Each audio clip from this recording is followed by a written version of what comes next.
Hello. If you're new here, welcome. It's nice to meet you. And if you're returning, welcome back.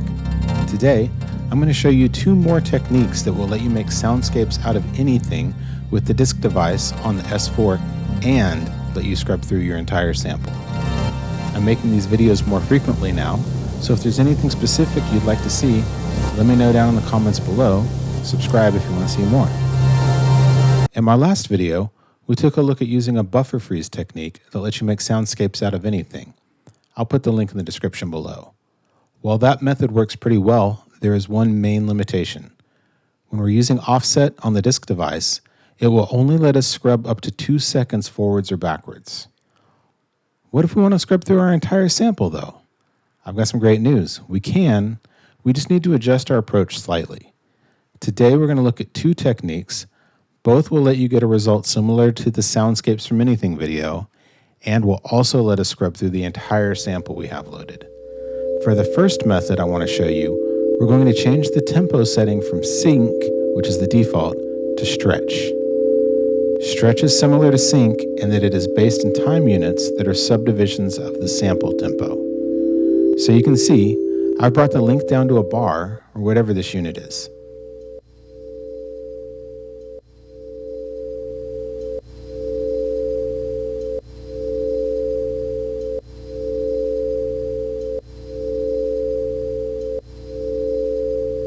Now, instead of freeze, we're not going to freeze. But this is what freeze sounds like with this sample, so we can compare to it later.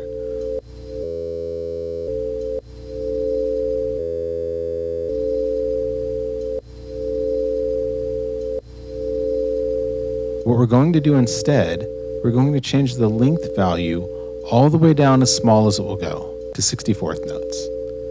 You'll see, as I scrub this into the sample, very similar to when we froze the sample earlier, freeze is a little faster or smaller, so maybe we'll set the length to 0. On second thought, I'm going to keep it at 64th note.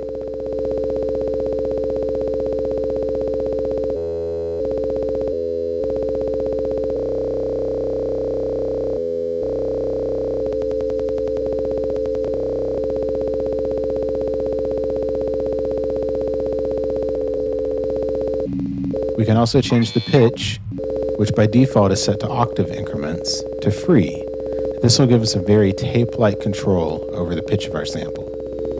I'm just going to pitch it down just a little bit.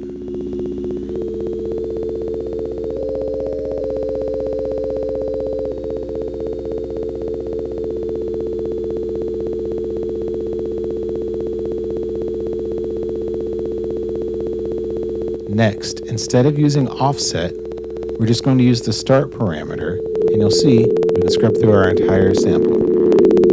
We've got a 64th note loop going. It's not quite as small as the freeze buffer was, right?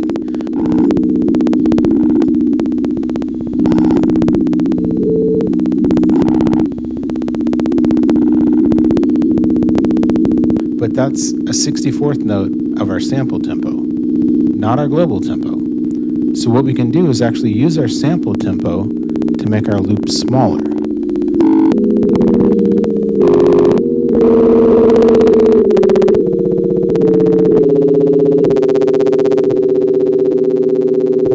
There. That is more like the size of the freeze buffer maybe. Sounds like it to me. And we can still scrub through the sample however much we want.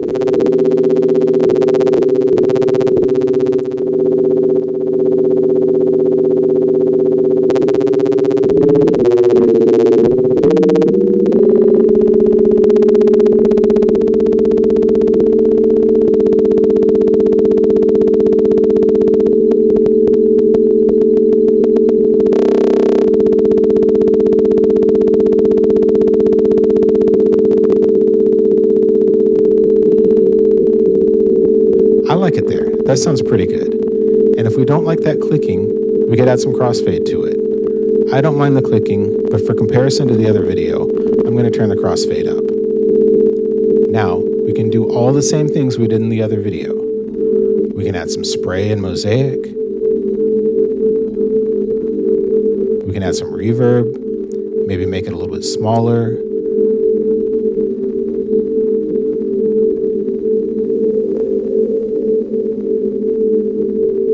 compress it together a little bit, just a hair. Add some of their ring device and a minor scale again.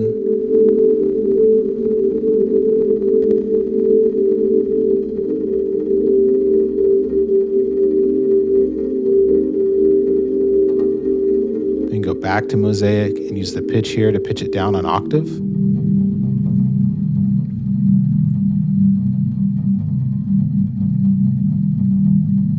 We can do the same thing we did last time with the frozen buffer and take our mod 1, which is just a random modulator. Notice I've got the variation turned all the way down, which means we can get the same random modulator every time. This is running at 16th notes. We're just going to map this to our start position instead of offset. This will start giving us some movement automatically.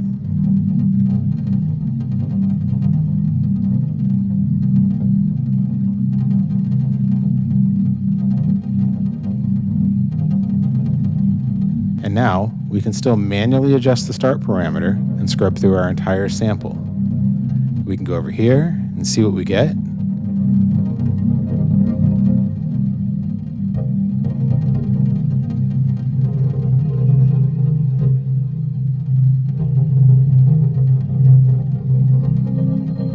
We can adjust the pitch a little bit, maybe add a little bit more compression. I'm going to turn the sample up a little bit more.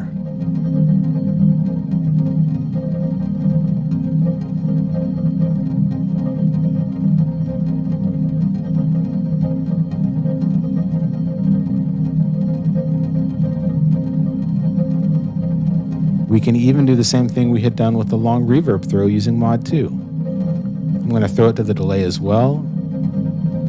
We're going to let this add a little drive and more compression as it throws. And again, we can scrub anywhere within our entire sample here.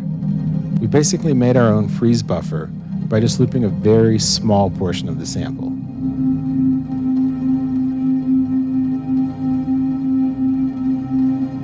I'm going to turn the crossfade down because I like that clicky sound. I'm also going to turn our reverb down a little so we can hear a little bit more of what's going on as we scrub through the sample.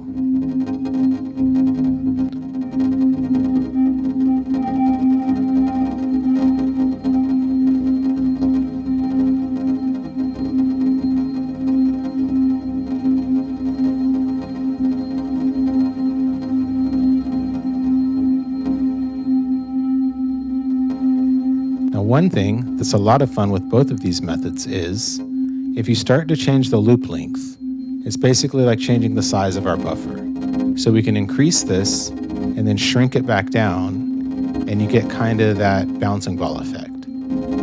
So I'm going to increase it a little bit, and then use mod 3 to just shrink it back down for us.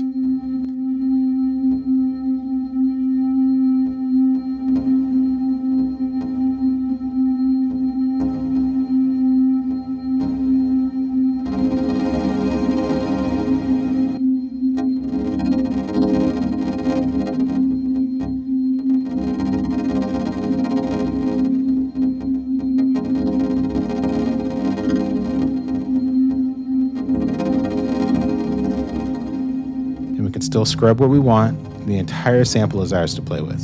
This sample is 44 seconds long. Come in here towards the end and start to let it fade out a little bit. As we go backwards through the sample, more into the tail of the sound, kind of like fades back into it, you get the idea. I'm going to play around with this for a minute and then show you another method that also lets us scrub through the entire sample. I've got chapter markers below if you want to jump right to it.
I can even map Mod 2 to slide us backwards through our sample as it's doing the reverb swells and everything. Remember, it's a very slow modulator, but you can see it sliding us back. When we get to the end here, it'll go back to where we started.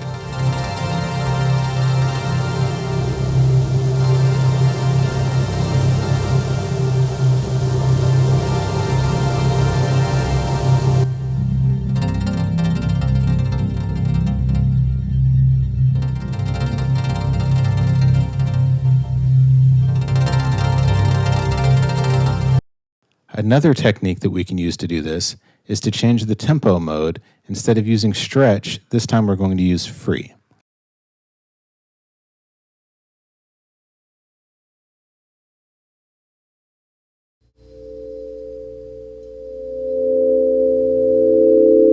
Let's get going. Now, instead of freezing, we're just going to change our length down very small, 44 milliseconds. Next, we can do the same thing as before and scrub through our entire sample with the start knob. And again, we can add crossfade if we want, or we can keep a more buzzy sound. And we can do all the same things.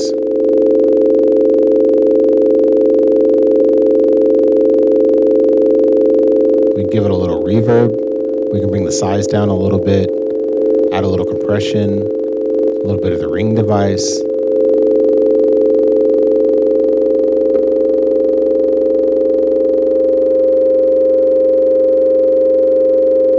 Make the grains a little bigger, to smooth it out a little bit, change the shape of the grains,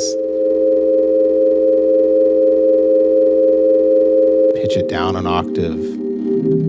This is starting to sound really nice. I'm going to boost the level for the sample up a little bit. It's a very quiet sample. And guess what? We can come over to the start position and add our mod 1 to it to get a little movement, and we can slide through our entire sample with the start knob.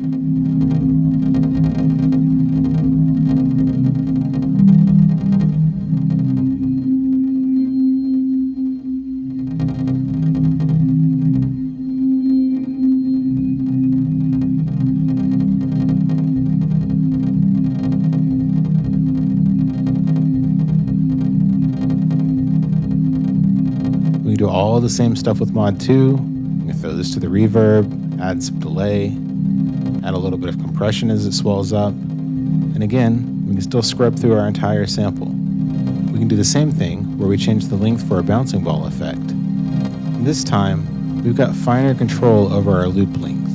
We're working with milliseconds instead of stepped values like 64th notes, 32nd notes.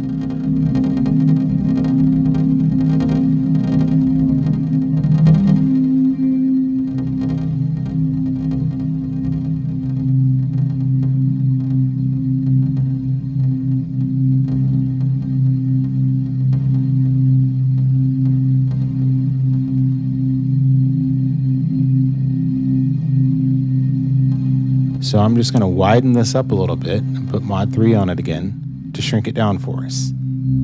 That's really nice.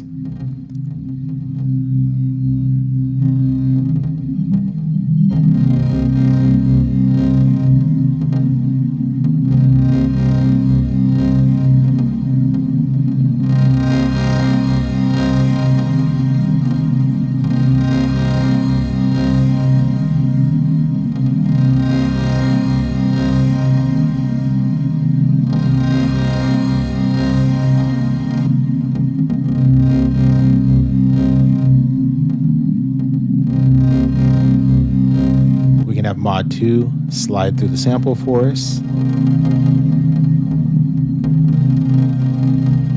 I find that between the two techniques I've shown today, that I'm preferring using free mode slightly, because as I use the start parameter to scrub through the sample, it's actually pretty quick to get through there. It was taking me like a million turns to scrub through it before. Free mode lets you pretty efficiently get from point A to point B in your sample. That's it. I hope this helps. Thank you again for watching. I'm going to stop talking now and explore this for a few minutes and see where the sound takes me. Until next time, peace.